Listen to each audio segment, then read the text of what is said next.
Alright guys, so let's talk about div tags. I'm going to add a basic box to this web page just by using a div tag.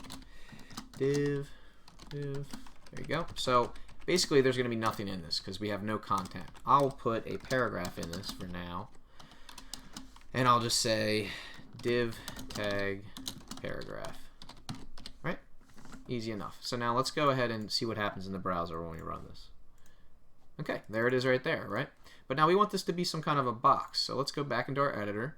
Let's go and type in, give this box an ID. Let's give it an ID of our div. And now let's go into our style sheet and assign some styles to our div. And I'm going to go ahead and make the background, just so we can see it. How about purple? This is going to be the ugliest website you've ever seen. And we're going to make the width, and we're going to make this in pixels. We're going to do 100 pixels, height 100 pixels, position absolute. Now let's see what that gives us. And there you go. There's a 100 pixel by 100 pixel box. And I don't really like the way the paragraph sits in there like that. So let's give it some padding. Let's give it some room to breathe. I'm going to give it 20 pixels.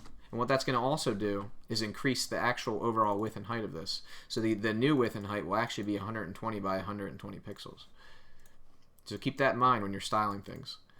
And if you ever want to double check your work, go ahead and right click and inspect. And when you hover over this element, you'll see right here that it actually has the padding shown for you. That's a great feature of Chrome. So you can actually look at all your code in here and double check what's going on. And we'll get into that in the console later, but you can see the styling on here. You can see all the styling.